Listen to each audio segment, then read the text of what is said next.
क्या आपने कभी अपने आसपास कुछ अजीब सा महसूस किया है? कभी अचानक सन्नाटा, कभी अनजानी ठंडक या फिर परछाइयों का खेल जो आपकी आंखों के सामने होते हुए भी आप मानना नहीं चाहते। ये सब वे संकेत हो सकते हैं जो आत्माएं हमें देने की कोशिश करती हैं, लेकिन ज्यादातर लोग इन छोटे छोटे संकेतों को नजरअंदाज कर देते हैं और यही उनकी सबसे बड़ी भूल होती है। इस रहस्यमयी सफर में हम जानेंगे कि कैसे ये भूतिया संकेत आपकी जिंदगी को बदल सकते हैं और क्यों इन्हें समझना जरूरी है। कही अनकही बातें, हिंदी हॉरर स्टोरी। क्या आपने कभी सोचा है कि शिवलिंग पूजा के दौरान जरा सी लापरवाही किस तरह आपकी जिंदगी को बदल सकती है? क्या आपने कभी सुना है कि मंदिर की घंटी अपने आप आधी रात को बजने लगे तो उसका क्या मतलब होता है? और क्या होगा अगर आपकी की हुई एक गलती भगवान की जगह किसी प्रेत को आपकी ओर खींच लाए? मैं आज आपको जो कहानी सुनाने जा रहा हूँ वह सिर्फ एक कहानी नहीं है, यह उस गांव की सच्चाई है जहाँ शिवलिंग पूजा के नियम तोड़े गए थे और फिर शुरू हुआ था ऐसा भयावह सिलसिला जिसे सुनकर ही आपकी रूह कांप उठेगी। कहा जाता है कि शिवलिंग पूजा सिर्फ भगवान शिव को प्रसन्न करने का अनुष्ठान नहीं बल्कि आत्मा की परीक्षा भी है। ये पूजा पवित्र मन, शुद्ध शरीर और सही समय में की जाती है। नहाना अनिवार्य है, स्वच्छ वस्त्र पहनना अनिवार्य है और पूजा की हर सामग्री, जल, दूध, बेलपत्र सब शुद्ध होनी चाहिए। पर क्या होता है जब लोग इन नियमों की अनदेखी करते हैं? क्या होता है जब पूजा के बीच स्वार्थ, अहंकार और दिखावा घुस जाता है? पुरानी कथाओं में कहा गया है कि यदि शिवलिंग पर अर्पित किया गया दूध अचानक लाल हो जाए तो समझ लेना चाहिए कि पूजा में कोई अशुद्धि हो गई है। और अगर बेलपत्र पर काला धब्बा दिखे तो मानो शिव स्वयं क्रोधित हो गए हों। उत्तर भारत के एक छोटे से गांव में पहाड़ियों और घने पीपल के पेड़ों से घिरा हुआ एक प्राचीन शिव मंदिर था। लोग कहते थे कि इस मंदिर में भगवान शिव की अपार शक्ति है, पर साथ ही यहाँ एक रहस्यमयी छाया भी निवास करती है। दिन में मंदिर शांत दिखता था, पर रात ढलते ही मंदिर की सीढ़ियों पर अजीब आवाजें सुनाई देती। कभी पायल की झनकार, कभी कराहने की आवाज और कभी कभी तो घंटियों की गूंज ऐसी कि पूरा गांव सहम जाता। गांव वाले मानते थे कि मंदिर में पूजा का नियम अगर जरा भी टूटा तो प्रेत शक्ति जाग जाती है। कई बुजुर्गों ने चेतावनी दी थी, इस शिवलिंग पर पूजा करो तो सच्चे मन से करना, वरना भगवान शिव की जगह कोई और तुम्हारी पुकार सुन लेगा। इस गांव में अर्जुन नाम का एक युवक रहता था। अर्जुन पढ़ा लिखा था पर धार्मिक बातों पर हंसता था। उसका मानना था ये सब अंधविश्वास है। पूजा में अगर मैं नहाऊं या न नहाऊं भगवान को क्या फर्क पड़ेगा? अगर दूध थोड़ा अशुद्ध हो भी गया तो क्या? उसकी यह लापरवाही और जिद एक दिन उसे उस पुराने मंदिर तक ले गई। शिवरात्रि की रात थी। गांव के लोग मंदिर में पूजा कर चुके थे और अब मंदिर खाली हो गया था। पर अर्जुन ने सोचा कि वह अपनी खास पूजा अकेले करेगा, अपनी मर्जी से, बिना किसी नियम के। रात का समय, मंदिर में सिर्फ एक टिमटिमाता दीपक जल रहा था।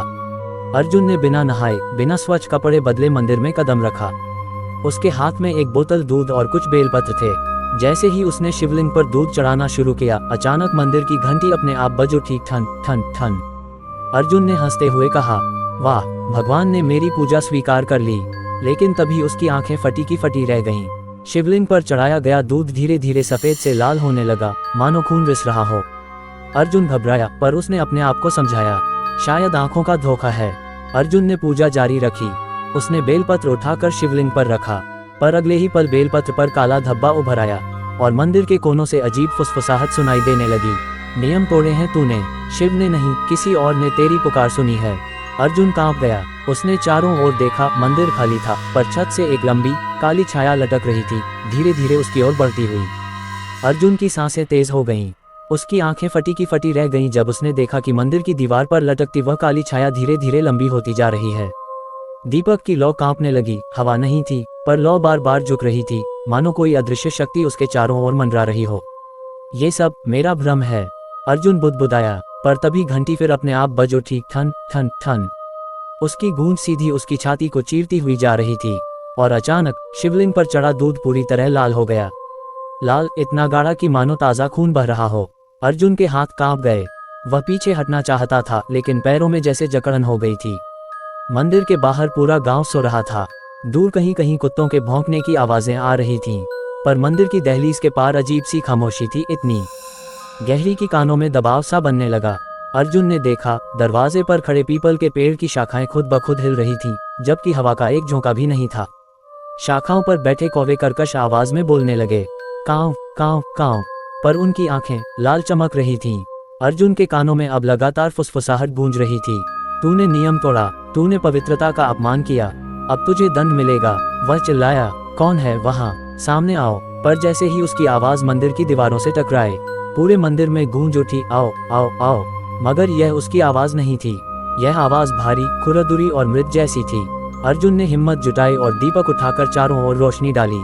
और तभी उसने देखा, मंदिर के कोने में एक काली आकृति बैठी थी। उसका शरीर धुएं जैसा धुंधला, पर उसकी आंखें अंगारों की तरह जल रही थीं। ये क्या है?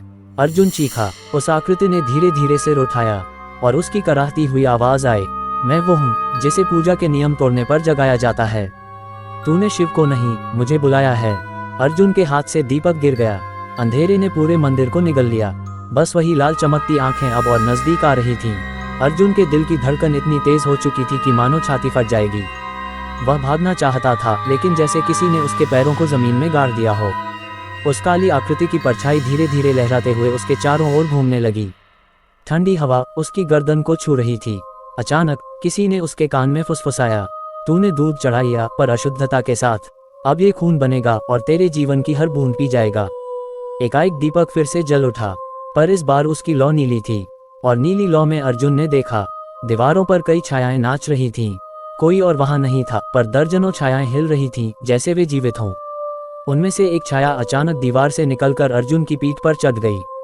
वह चीख पड़ा, बचाओ बचाओ, लेकिन उसकी चीख मंदिर के बाहर तक भी नहीं पहुंची। अचानक शिवलिंग के चारों ओर की जमीन में दरारें पड़ने लगीं। उन दरारों से काले कीड़े और मकड़ियां बाहर निकलने लगीं। वे सारे कीड़े अर्जुन के पैरों पर चढ़ गए। वह पागलों की तरह उन्हें झटकने लगा, पर कीड़े और तेजी से उसकी टांगों में घुस रहे थे। ये सब सपना है, सपना है, वह बार बार चिल्लाता रहा। पर यह सपना नहीं था, यह उस नियमभंग की सजा थी जिसे उसने खुद बुलाया था। अर्जुन जमीन पर गिर पड़ा। उसकी आंखों में खौफ था, उसका शरीर कांप रहा था। पर वो छाया, वो काली आकृति अब और स्पष्ट हो चुकी थी। उसका चेहरा मानवीय नहीं था, बल्कि आधा जला हुआ, आधा कंकाल जैसा। उसकी आंखें अंगारों की तरह धधक रही थीं। उसके मुंह से धुआं निकल रहा था और उसकी आवाज ऐसी जैसे 100 मरे हुए लोगों की चीखें एक साथ गूंज रही हों। तूने पवित्रता तोड़ी, तूने नियम तोड़ा, अब तुझे मिलेगा दंड, ऐसा दंड जिससे तेरी आत्मा भी रोएगी। अर्जुन ने डर से चिल्लाकर कहा, मुझे छोड़ दो, मैं दोबारा गलती नहीं करूंगा। लेकिन वो आवाज गूंजी, अब देर हो चुकी है। पूरा मंदिर कांपने लगा, दीवारों से राख झड़ने लगी। शिवलिंग पर अर्पित दूध पूरी तरह खून में बदल गया और टपक टपक कर फर्श पर गिरने लगा।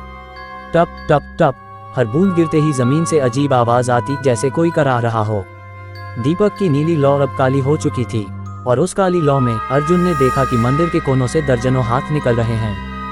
ये हाथ काले, सड़े हुए, हड्डियों जैसे, वे सब उसकी ओर बढ़ रहे थे। अर्जुन ने भागने की कोशिश की। वह दरवाजे की ओर दौड़ा, लेकिन जैसे ही उसने मंदिर का दरवाजा छुआ, वह